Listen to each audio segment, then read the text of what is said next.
There is a moment in every man's life when he meets someone who seems to carry the light. Her smile makes the world feel less chaotic. Her voice, a lullaby that soothes even the most troubled of minds. She understands you, or at least it feels that way. And so begins the silent question that lingers in your heart. Is she the one? Love, real love, is not always fireworks. It is not always a movie scene kiss in the rain. Sometimes, it's quiet. It's a long road of shared philosophies, quiet evenings, and the ability to sit in silence without fear. But how do you know? How do you recognize her? Not as the idealized version in your head, but the real flawed, breathing human who can walk beside you for a lifetime. The answer lies not only in chemistry, but in philosophy. Because love without wisdom is like building a house on sand. This is the story of how to spot the signs, not just the green lights, but the red flags, through the lens of deep, timeless thinking. The Stoics warned us about chasing impressions. Marcus Aurelius wrote, "You have power over your mind, not outside events. Realize this, and you will find strength." And yet, many fall in love with a person's exterior, their charm, their energy. We are pulled in by attraction, but often blind to the deeper roots, values. Ask yourself, what does she admire?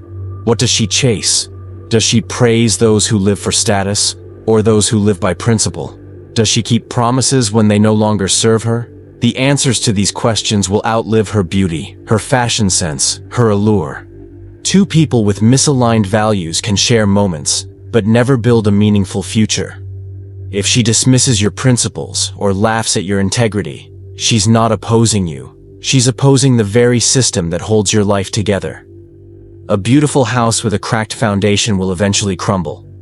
And in the pursuit of a lifelong partner, the question isn't just, do I enjoy her company?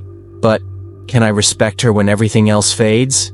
Because vibes fade, values endure. What we love reveals who we are, and what she loves will reveal who she will become in your life. If those values are not in harmony with your truth, the disharmony will grow. Slowly, then all at once. Socrates once said, "The unexamined life is not worth living." And the unexamined relationship? A disaster waiting to unfold. There are women who reflect you, your best, your honest, your whole self. And women who wear masks, shaping themselves around what you want to hear. It can be intoxicating, this sense of harmony. But harmony built on pretending is a trap. A slow suffocation of the self. If you cannot speak freely without walking on eggshells. If you feel punished for your vulnerability. If your darker moments are used against you later. Then you are not with a mirror. You are with a mask. And masks eventually fall.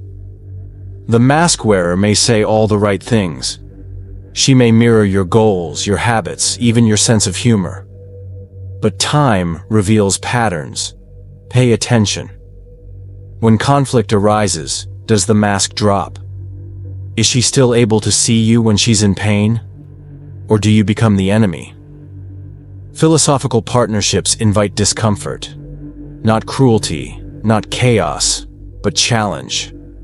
The right woman will challenge your assumptions, sharpen your thoughts, and make you question things. Not out of rebellion, but out of care. She will help you know yourself better, not lose yourself further. A true mirror reflects the whole image, the flaws, the fears, the fullness of who you are. Nietzsche wrote, "To live is to suffer. To survive is to find some meaning in the suffering." Watch how she suffers. When life deals her an unfair card, does she collapse into bitterness? Does she lash out and blame everyone around her? Or does she find a way, however slowly, to walk through the fire with dignity? Everyone has pain, but not everyone has the tools to process it. If her suffering turns to cruelty, manipulation, or repeated self-destruction that refuses reflection, know this: she has not done the inner work. And if she hasn't done it before you arrived, you will likely become the sponge for her unresolved wounds. You will feel it when she bleeds on you for wounds you didn't inflict. You will feel it in the emotional landmines, the drama without reason, the sabotage of calm moments. Real partnership begins where emotional responsibility begins. You cannot fix her. You cannot save her. But you can choose whether her suffering deepens her soul or poisons your peace. She's the right one when her suffering humbles her, when she learns from it, when she uses pain as a portal to wisdom. Aristotle believed that love is composed of a single soul inhabiting two bodies, but modern philosophy adds nuance. Healthy love is the intersection of two whole individuals, not the merging of broken halves. If she cannot be alone, if her identity depends on your constant presence, if she needs you to validate her existence, this is not love. It's dependency. And dependency rots the root of freedom. Love should not cost you your solitude, your friends, your purpose. The right woman will not need to consume you. She will walk beside you. She will protect your space, not violate it. It's tempting to feel wanted, to feel needed. But need is not the same as love. As Khalil Gibran wrote, "Let there be spaces in your togetherness, and let the winds of the heavens dance between you." In the beginning, it may feel romantic, her clinginess, her constant calls, her unwillingness to be apart. But over time, this becomes control wrapped in affection. It's not that she wants you, it's that she fears herself when alone. The red flag here isn't loud, it's subtle. It's the slow erosion of your identity. Your silence growing louder, your goals dimming. The right one will not fear your growth, she will water it. Truth is not always kind, it is not always easy, but it is the only road to real connection. If she hides from hard conversations, if she refuses to admit fault, if comfort means more to her than understanding, this is not a philosophical companion. This is someone seeking a fantasy, not a relationship. Seneca said, "Most powerful is he who has himself in his own power." Does she have herself? Or is she still living someone else's narrative? If she silences truth to preserve an illusion, you will one day become part of that illusion, and then part of the fallout. Real love doesn't fear reality. It embraces it. It speaks hard truths with gentleness. It grows not from perfection, but from honesty. Look for someone who seeks clarity over comfort, someone who chooses growth over ego, someone who knows that to love is to be vulnerable to truth, even when it hurts. And if she invites truth, your truth, her truth, even ugly truth, without turning away, you found something rare.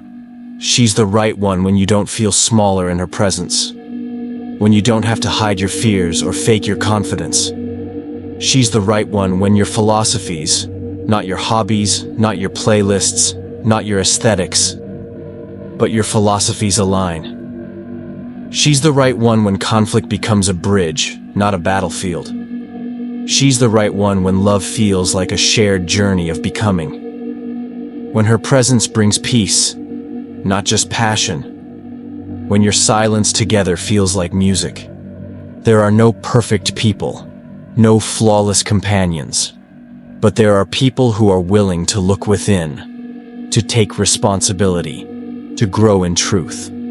Look not for the woman who completes you, but the one who complements your soul's path. Because in the end, love is not who excites you the most. It's who makes you feel most like yourself. And that is everything.